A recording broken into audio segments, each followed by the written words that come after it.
Ibihe byiza nibyo ndabipfurije mwe banywanyi bakunzi bacu mubandanya mudukurikirana muherereye ijya nino mu makungu ya kure se mudukurikirana muherereye ku mugabane w'abanyamerika bari ijya nino ku mugabane wa Aziya mwese mudukurikirana muherereye ku mugabane w'abanyafurika muri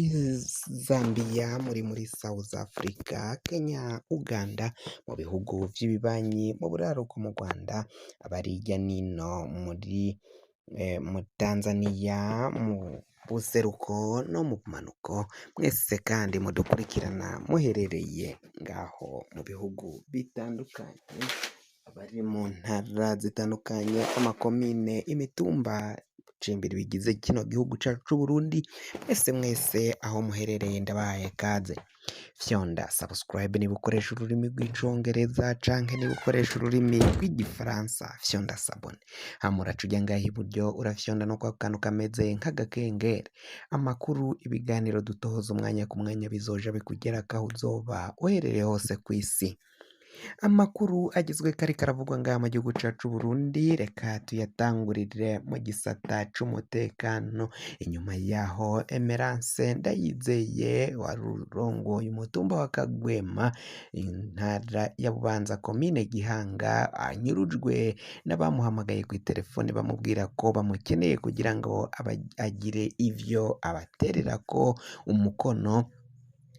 yaca ashikayo bagaca bamunyuruza kuri ubu ngubu abanyagihugu bo ku mutumba Kagwema mu komine ya Gihanga bakaba babandanya gusaba ko musitanteri wa komine Gihanga yose kwishura agasubiza akagarukana uyu muyobozi w'uyu mutumba Kagwema muri iyo komine ya Gihanga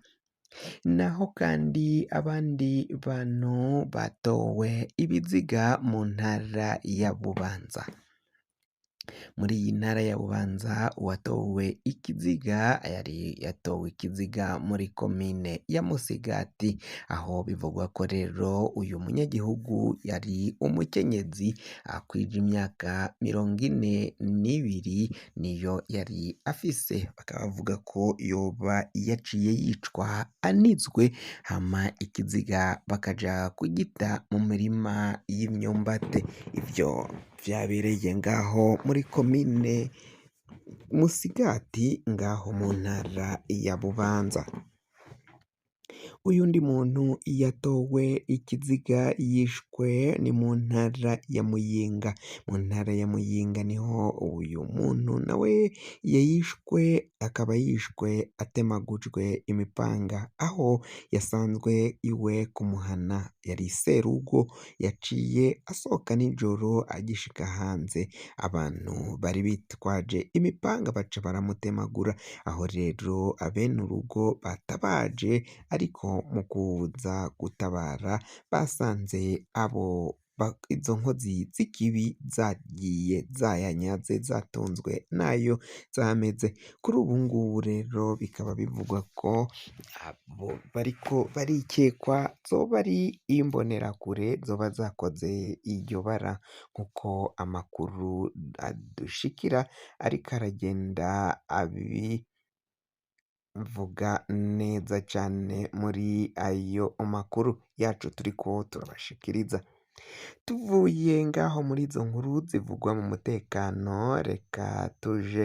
ku nkuru ivuga uko ibihangange mu nama vyaciye bigira biriko biravugwa ko basavye umukuru w'igihugu Evaristo Ndayishimiye ko rero agomba gupfungura Guillaume Bunyoni kuko ngo mu gihe yoba atamurekuye ngo nabo ntago bazobandanya bamushigikira mu matora nuko biriko biragenda bivugwa n'abategetsi batandukanye uko amakuru ariko aragenda rero ashika ngaha mu gihugu cacu c'Uburundi muri iyo nama ibihangange twababwiye mu makuru yacu yabanje ngo boba barasavye Evaristo Ndayishimiye kurekura Bunyoni kugira ngo nawe bazoce bamushigikira mu matora agiye kuza mu mwaka w'2027 ngo mu gihe Evaristo Ndayishimiye yoba adakoze ico kintu ngo arekure General Alain Guillaume Bunyoni bafatanije kugwana muri CNDD FDD na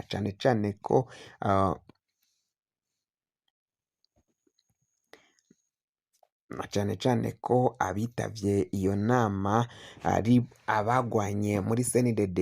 FDD kuri ubu ngubu ngo ntago babona ukungene Ndayishimiye abandanya gupfunga Alain Guillaume Bunyoni nkuko biriko biragenda abivugwa. Amakuru rero bamwe mu bajenerali bayitavye kuko umuntu muto yiwe yitavye yari Colonel Reveriyano Ndikuriyo atwaye umugambwe CNDD FDD nkuko biriko biragenda bimeze bivugwa. Baravuga ko rero abandi bari abajenerali bakomakomeye cane harimo Gabriel Nizigama batazira Tibia, harimo Etienne Ngendabanka batazira Etienne Ntakarutimana batazira Steve, Jacob Ngendabanga batazira Warioba n'abandi bajenerali nka Prime Niyongabo na Gervas Ndirakobuca batazira Ndakugarika nk'uko biriko biragenda rero bitangazwa. Bakaba bavuze ko atakindi bagomba gusaba Evaristo Ndayishimiye usivye kumusaba ko yopfungura mugenzi wabo bagwananye urugamba bakagwana no mu mwaka w'2015 ubwo Godefroid Niyombare yariko aratembagaza ubutegetsi bakagwana kugira ngo bagwanire Nkurunziza barabe ko batamutembagaza, ariko gushika ubu umukuru w'igihugu Evaristo Ndayishimiye akaba yaramushize mw'ibohero. Abo bajenerali rero ngo babona ko atakindi bagomba gukorera Bunyoni atari ukumukuza mw'ibohero. Ni mu gihe umukuru w'igihugu Evaristo Ndayishimiye nawe abona ko gukura canke kuvana Bunyoni mw'ibohero bishobora kuhava bikwega ingorane mu banyagihugu bazokumva ko Bunyoni yahawe ikigongwe akarekugwa kandi yagirizwa gutembagaza ubutegetsi. Hari n'abandi basirikare n'abapolisi yasanze muri iryo bohero bagirizwa idosiyo zimwe nk'ize, bagirizwa gutembagaza ubutegetsi bw'umuhisi Petero Nkurunziza, ngo bizohava rero bitera ingorane mu banyagihugu. Kuri ubu benshi bakaba babona ko rero ubutegetsi bwa Evaristo Ndayishimiye bushobora kuba bugiye guhura n'ingorane cane niba koko azokwemera kurekura Alain Guillaume Bunyoni kandi yaramuciriye umunyororo wo guherayo gupfungwa ubuzima bwe bwose, ikindi kandi akanyagwa amatungo ye yose yari asanzwe afise. Ivyo rero biraboneka ko bibandanya gukomera cane ibihano umukuru w'igihugu Evaristo Ndayishimiye yari yamuhaye. Bamwagirije kandi ko yagerageje kwica umukuru w'igihugu akoresheje amangetengete yifashishije umupfumu Emmanuel Ntawukazoja.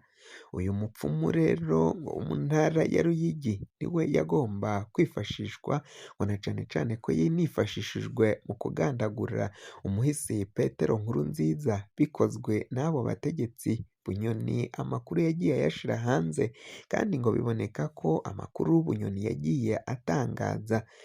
benshi bari bayazi ariko atacabona bafise. Ngo Bunyoni rero yabaye isura kuri ayo makuru yari yaranyegejwe na bamwe mu bategetsi bakomakomeye cane ngaha mu gihugu cacu c'Uburundi. Kugira ngo amakuru mwene nk'aya aza kugerako. Wafyonda subscribe niba ukoresha ururimi rw'icongereza canke niba ukoresha ururimi rw'igifaransa ugafyonda sabone, hama uraca uja ngaha iburyo urafyonda no kwa kantu kameze nk'agakengeri. Amakuru, ibiganiro dutohoza umwanya ku mwanya bizoja bikugerako aho uzoba uherereye hose kw'isi. Mwe mwahejeje gufyonda subscribe kandi tukaba tubakengurukira cane, muri abo kubahwa. Amakuru yacu nakagaruka, nagahwane.